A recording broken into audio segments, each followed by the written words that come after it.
Modi there, ready to address the media.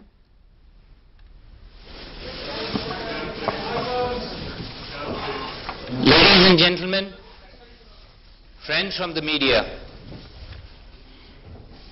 I welcome you to this media interaction. We will begin with opening remarks by the two leaders, following which they have consented to respond to one question each. I now request the Prime Minister of India to make his opening remarks. Mr. President and members of the media, it is a great pleasure and privilege to welcome back President Obama and the First Lady in India. Mr. President, we are honored that you accepted our invitation to be the chief guest of our Republic Day. And I know how busy you are. It is special because on this day, we celebrate the values shared by the world's two largest democracies. We are also the first United States President to visit India twice in office. It reflects the transformation in our relationship. It shows your deep personal commitment to this partnership.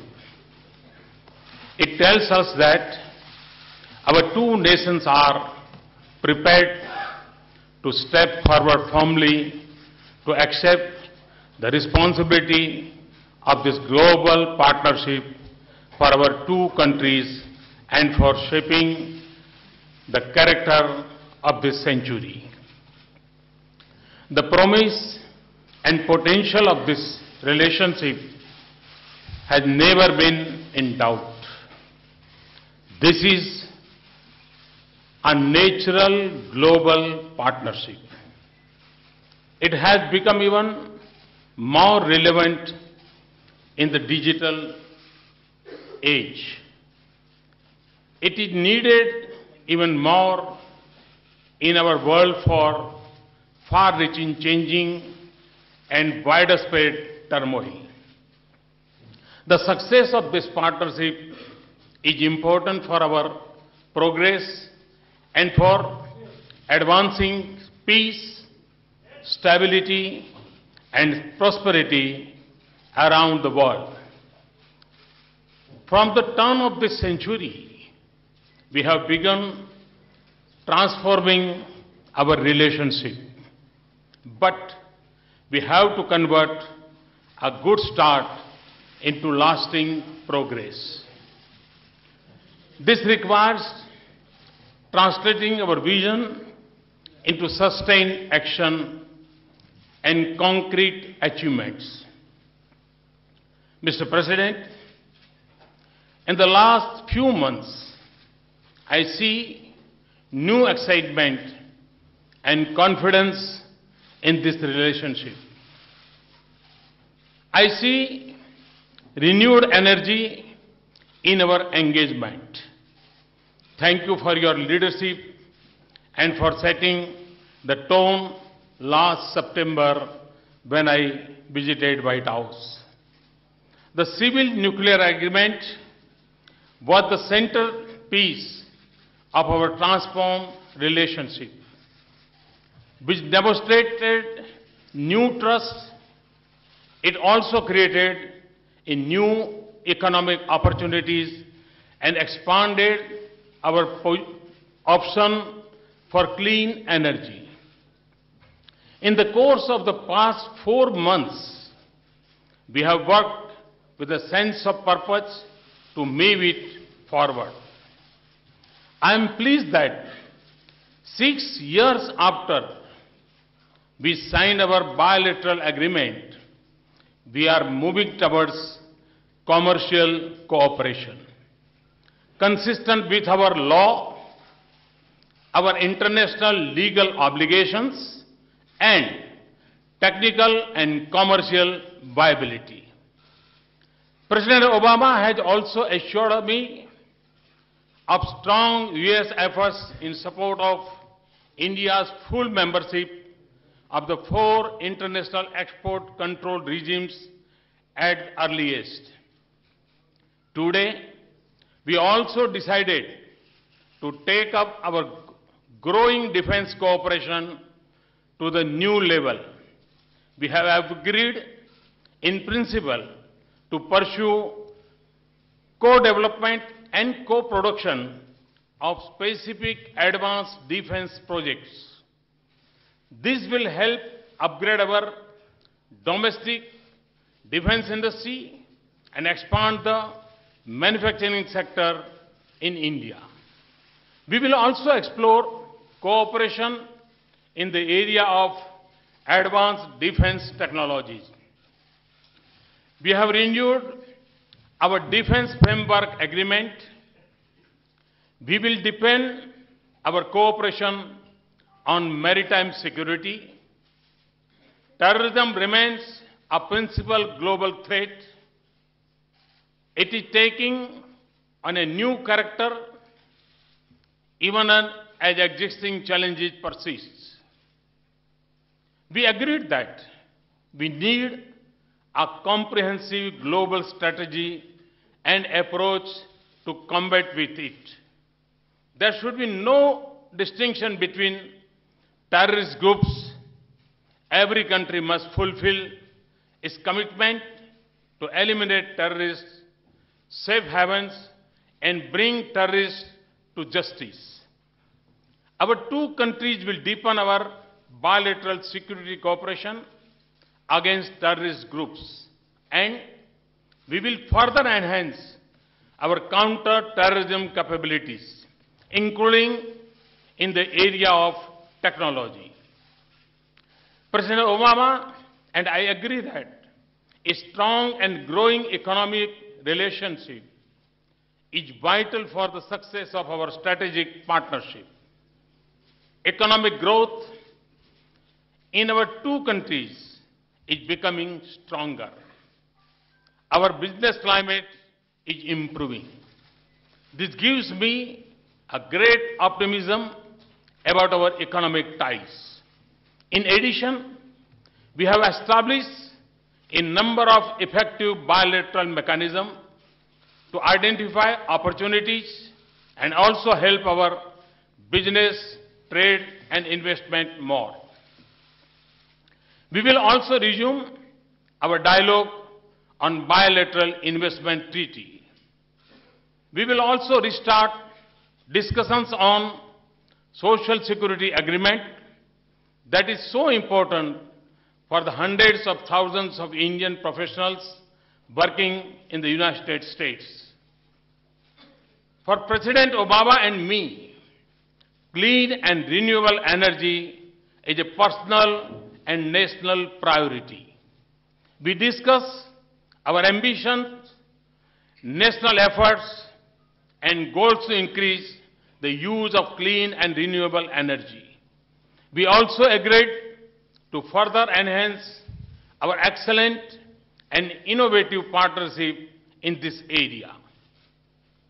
I asked him to lead international efforts in making renewable energy more accessible and affordable to the world.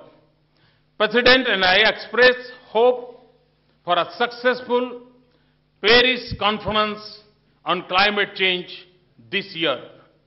We will continue to deepen our collaboration in science, technology, innovation, agriculture, health, education, and skills. These are central to the future of our 2 countries and also give us an opportunity to help others around the world. Indeed, our strategic partnership will only be complete if we assume our responsibility to work together to promote development and connectivity in our vast region. President Obama and I agreed to pursue this goal with sense of priority. President and I had an excellent discussion on global and regional issues. In particularly, we renewed our commitment to deepen our cooperation to advance peace, stability, prosperity in Asia, Pacific and Indian Ocean region, which is critical for the future of our two countries and the destiny of this world. We will also work closely to help Afghanistan through its transition. Our relationship stands at a new level today. We have outlined a broad vision for our friendship and cooperation that reflects the opportunities and challenges of the century. As Lord Buddha said, noble friends and companions are the whole of the holy life. We have decided to give this critical partnership a new thrust and sustained attention. For this, we have agreed that India and United States must regular summits at greater frequency. And we also established hotlines between myself and Barack and our national security advisors. At the beginning of this year, we start a new journey. Let me welcome you once again, Mr. President. It is a great pleasure to have you with us. Thank you very much. Thanks a lot. Thank you.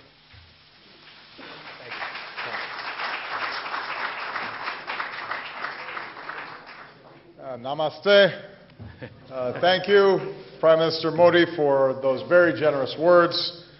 I want to express my profound gratitude to not only you, but the people of India for the incredible hospitality that has been shown to me and Michelle. We are thrilled to be back in India. Mera pyar bara namaskar. Mr. Prime Minister, thank you for the invitation to join the people of India on Republic Day. I am honored to be the first American president to attend this celebration, as well as the first president to visit India twice. And this reflects my commitment since the beginning of my presidency to deepen our ties with India. I'm pleased to be joined by members of my administration, as well as members of Congress and business leaders from the United States, all who believe that a strong relationship with India is critical for America's success in the 21st century. As two great democracies, two innovative economies, two societies dedicated to the empowerment of our people, including millions of Indian Americans, we are natural partners. When I addressed your parliament on my last visit, I laid out my vision for how India and the United States could build a defining partnership for the 21st century. And since then, we've made significant progress. Our trade has increased. Our militaries exercise together more.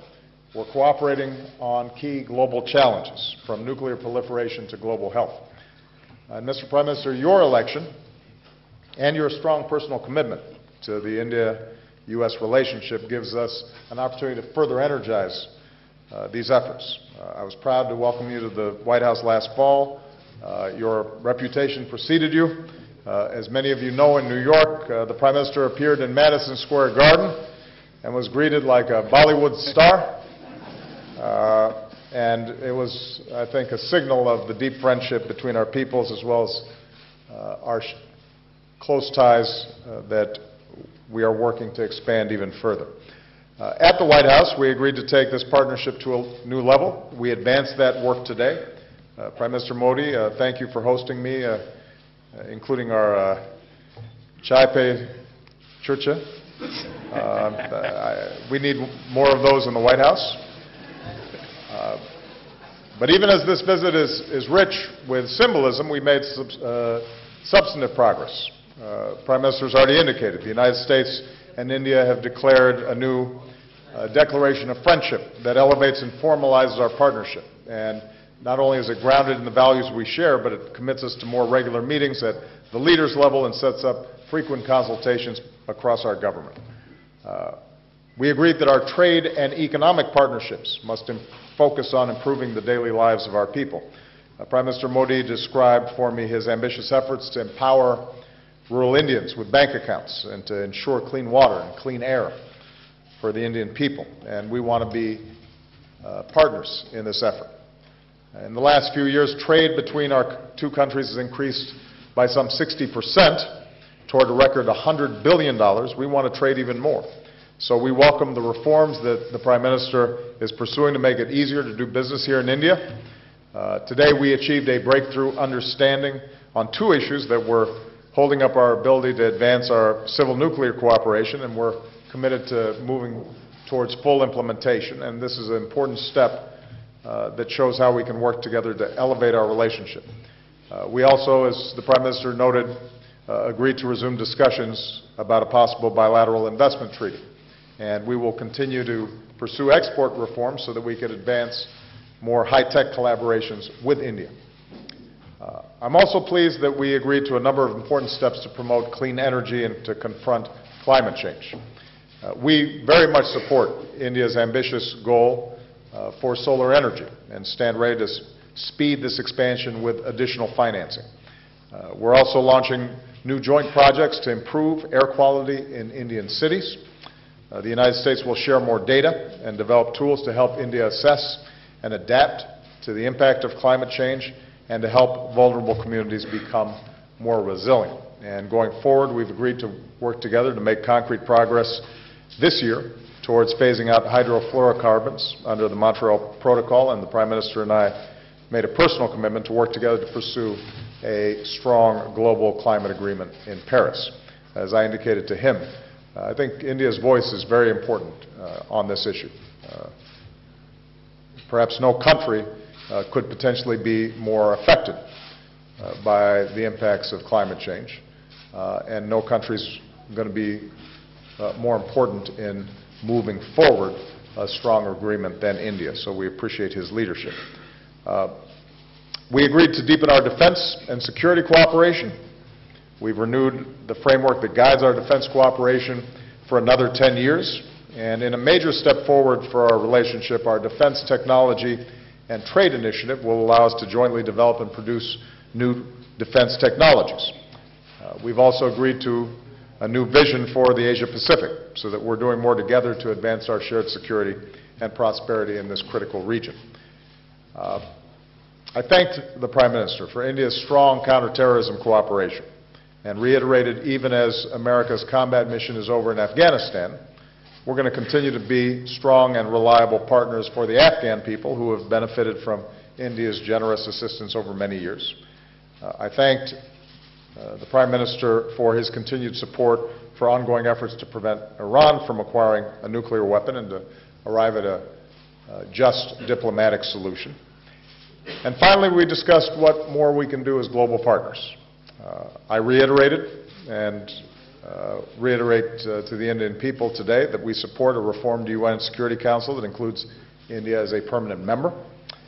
At the same time, we see India playing a greater role in ensuring international security and peace and meeting shared challenges. As a leading contributor to UN peacekeeping missions for many years, India can help the world do even more to protect citizens in conflict zones. We welcome India's leadership in combating diseases and promoting global health that advances the rights and dignity of citizens around the world. So, Mr. Prime Minister, thank you for welcoming me. I very much look forward to tomorrow's ceremonies, which I'm told are truly spectacular.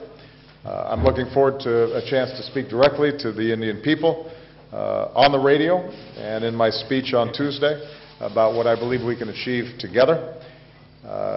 This new partnership will not happen overnight. It's going to take time to build and some patience, but it's clear from this visit that we have a new and perhaps unprecedented opportunity, and deepening our ties with India is going to remain a top foreign policy priority for my administration. So let me just say, Chule Sasas. Thank you very much. Thank you, President.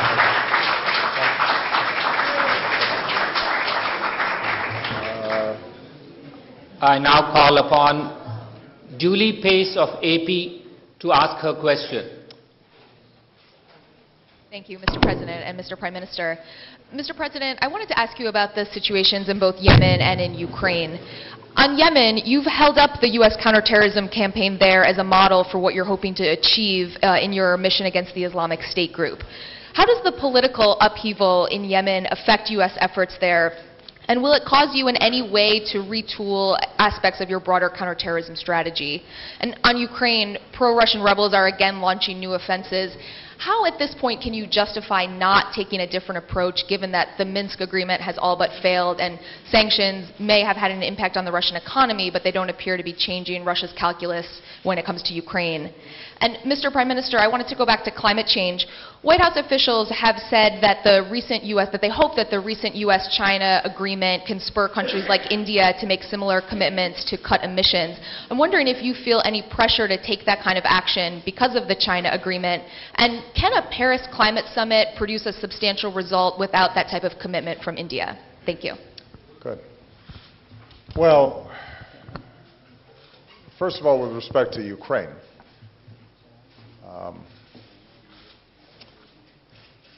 what I've said consistently is that we have no interest in seeing Russia weakened or its economy in shambles. We have a profound interest, as I believe every country does, in promoting a core principle, which is large countries don't bully smaller countries. They don't encroach on their territorial integrity. They don't encroach on their sovereignty, and that's what's at stake in Ukraine.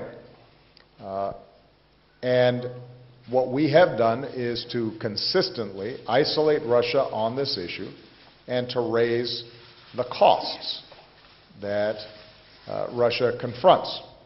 Now, when you say that we should take a different approach, Julie, I don't know exactly what you're referring to. I've been very clear that it would not be effective for us to engage in a military conflict with Russia on this issue. But what we can do is to continue to support Ukraine's ability to control its own territory. And that involves a combination of the economic pressure that's been brought to bear in sanctions, the diplomatic isolation that has been brought to bear against Russia, and as important as anything, making sure that we're continuing to provide the support that Ukraine needs to sustain its economy during this transition period and to help its military with basic supplies and equipment, as well as the continuing training and exercises that have been taking place between NATO and Ukraine for quite some time. We are deeply concerned about the latest break in the ceasefire and the aggression that these separatists, with Russian backing, Russian equipment, Russian financing, Russian training, and Russian troops, are conducting. And we will continue to take the approach that we've taken in the past, which is to ratchet up the pressure on Russia. And I will look at all additional options that are available to us short of military confrontation in trying to address this issue. And we'll be in close consultation with our international partners, and particularly European partners, to assure that they stay in lockstep with us on this issue. What we've been very successful at is maintaining unity across the Atlantic on this issue. And that's going to be a continuing priority of mine. But ultimately, what I've said before remains. If Mr. Putin and if Russia are hell-bent on engaging in military conflicts, their military is more powerful than Ukraine's. And the question is going to be whether they continue to pursue a path that not only is bad for the people of Ukraine, but is bad for the people of Russia. And are we able to continue to raise the costs even as we're creating an off-ramp diplomatically that eventually the Kremlin starts pursuing a more sensible policy in resolving this issue. With regard to Yemen, my top priority has and always will be to make sure that our people on the ground in Yemen are safe. That's something that we have been emphasizing for the last several months and builds on the work that we've been doing over the last several years.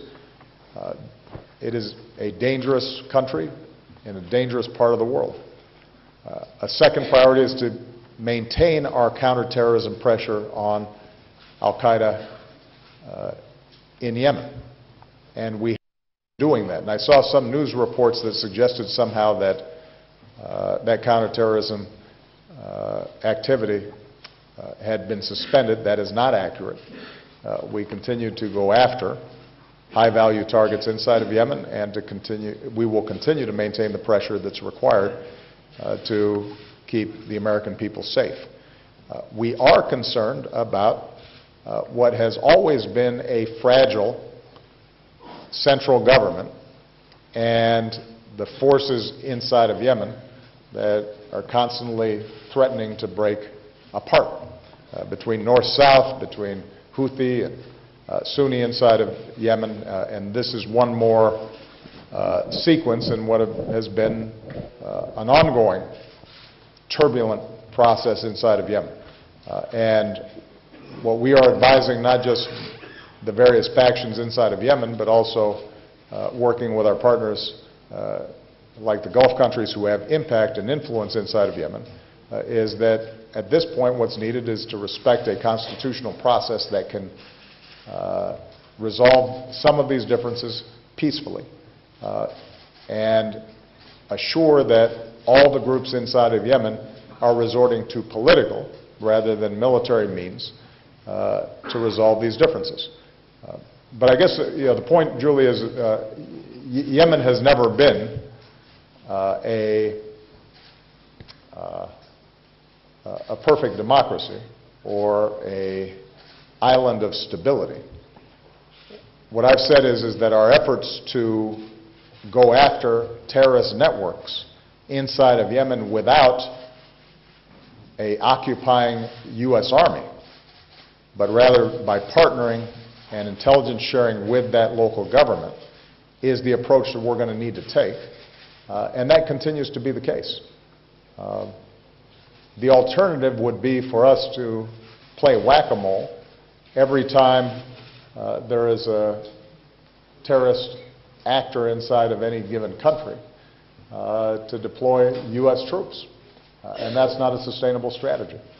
So we'll continue to try to refine and fine-tune this model, but it is the model that we're going to have to work with because the alternative would be massive U.S. deployments in perpetuity, which would create its own blowback and cause probably more problems than it would potentially solve. And we're going to have to recognize that there are going to be a number of the countries where terrorists have located that are not strong countries.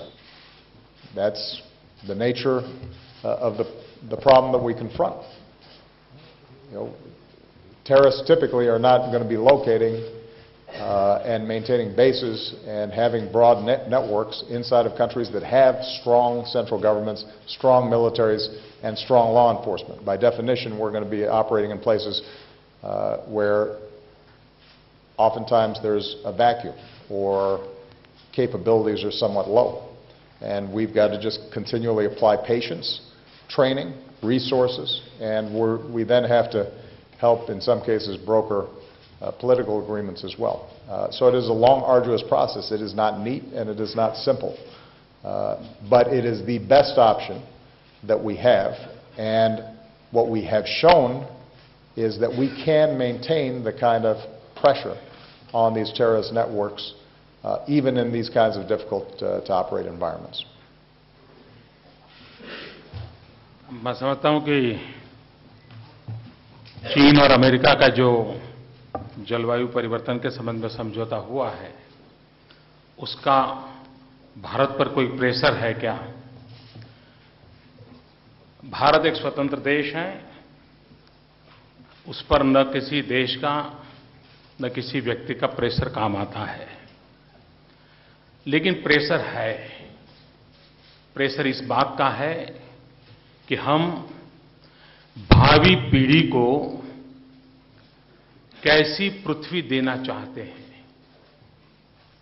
Climate change itself एक बहुत बड़ा pressure है। Global warming itself एक बहुत बड़ा pressure है, और जिसके भी दिल में भावी पीढ़ी के लिए चिंता है, आने वाली पीढ़ियों के लिए चिंता है, उनका ये दायित्व बनता है कि वे आज इस क्लाइमेट के संबंध में कॉन्शियस बने, उन रीति नीतियों को अपनाएं ताकि हम भावी पीढ़ी को एक अच्छी जिंदगी दे सके, अच्छा एनवायरनमेंट दे सके। और मैं मानता हूं ये प्रेशर हर देश पे होना चाहिए, हर सरकार पर होना चाहिए, हर व्यक्ति पर होना चाहिए, और उसी प्रेशर को हम समझ पाते हैं और उसी को हम रिस्पॉन्ड कर रहे हैं।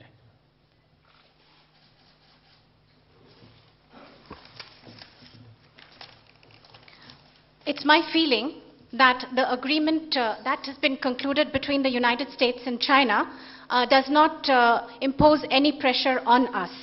India is an independent country, and there is no pressure on us from any country or any person. But there is pressure.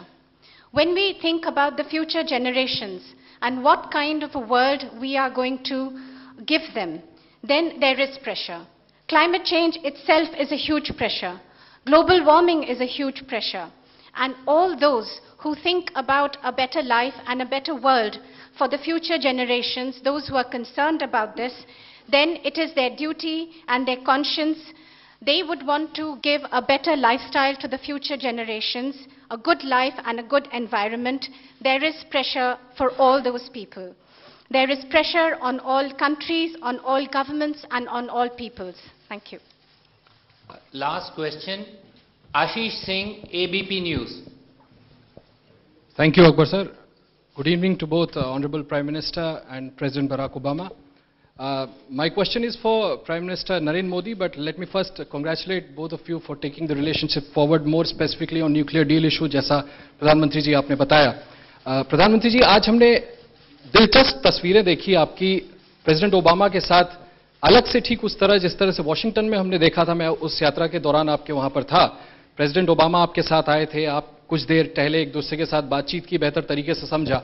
आज फिर हमने वो तस्वीरें देखी. इससे पहले सुबह आपने राष्ट्रपति को रिसीव किया एयरपोर्ट पर. ये खास मित्रता क्या है आप दोनों की? और आज जब आप दोनों मिले प्रधानमंत्री जी, तो किन बिंदुओं पर बात हुई, कौन सी बातें आप हमारे साथ शेयर कर सकते हैं? Thank you. जहां तक बातों का सवाल है, पर्दे में रहने दें. और हम बार बार इस प्रकार से क्यों मिलते हैं, ये सवाल बड़ा महत्वपूर्ण है. मैं इस क्षेत्र में नया हूं, लेकिन भी इस अल्प समय के अनुभव से मैं कह सकता हूं कि दो देशों के साथ रिश्ते कागज पर कहां फुल स्टॉप है, कहां कॉमा है, उसके आधार पर निर्धारित कम होते हैं. लीडरों के बीच खुलापन कितना है, एक दूसरे को जानने के अवसर कितने हैं, केमिस्ट्री कैसे मैच करती है, वो बहुत ज्यादा निर्भर करता है. और जब कैमरे से दूर अकेले में गप मारते हैं तो हम एक दूसरे को बड़ी निकटता से जान सकते हैं. मेरी और बराक के बीच में वो दोस्ती बन गई है. उस खुलेपन के कारण हम आराम से फोन पे बात कर लेते हैं, हम आराम से गप मार लेते हैं, हंसी मजाक कर लेते हैं. इस केमिस्ट्री ने मुझको और बराक को तो निकट लाया ही है, वॉशिंगटन और दिल्ली को भी निकट लाया है, लेकिन अमेरिका की जनता और हिंदुस्तान की जनता को भी निकट लाया है. और ये पर्सनल केमिस्ट्री है. मैं समझता हूं ये बहुत मैटर करती हैं और ये पनपनी चाहिए, ऐसे ही अवसर पर पनपती है।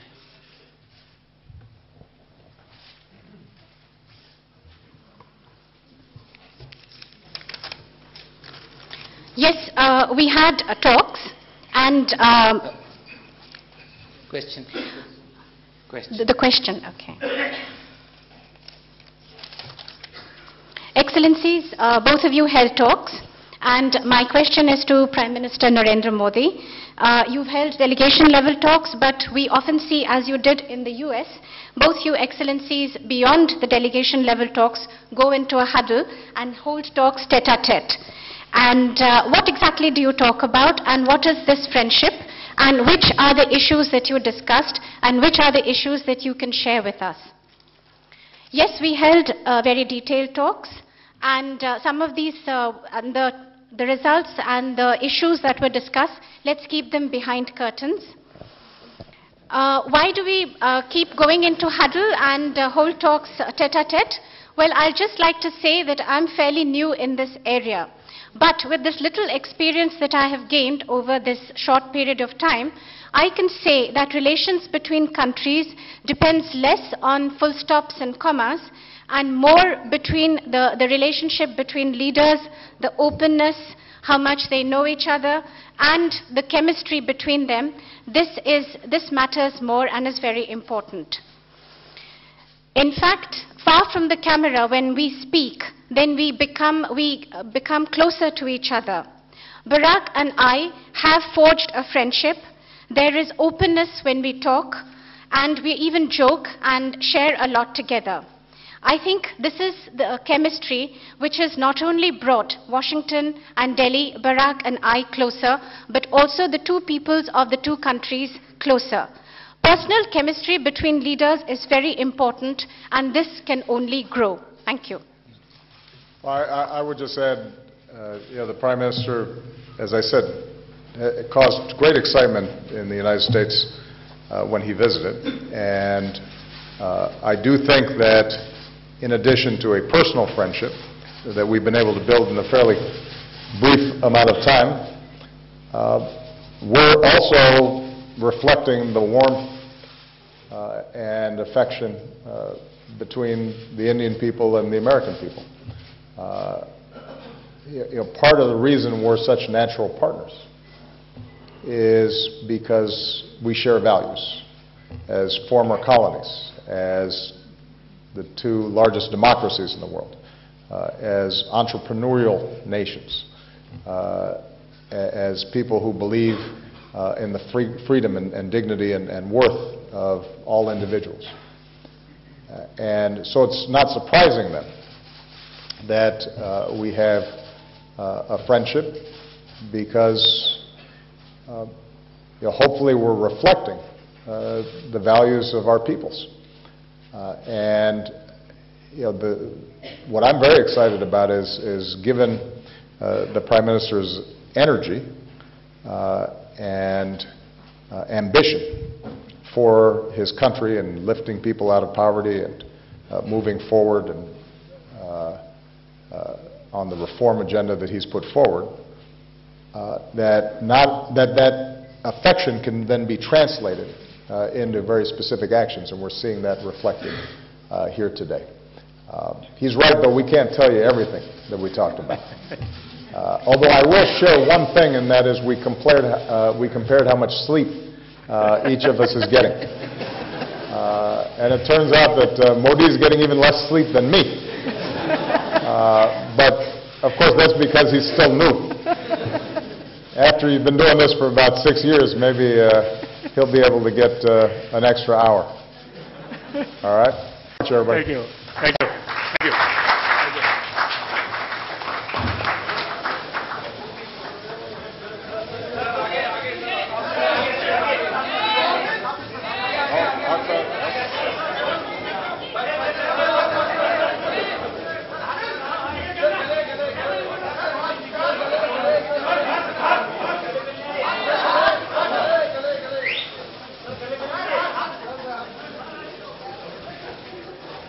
Thank you very much, ladies and gentlemen. We come to the end of this event.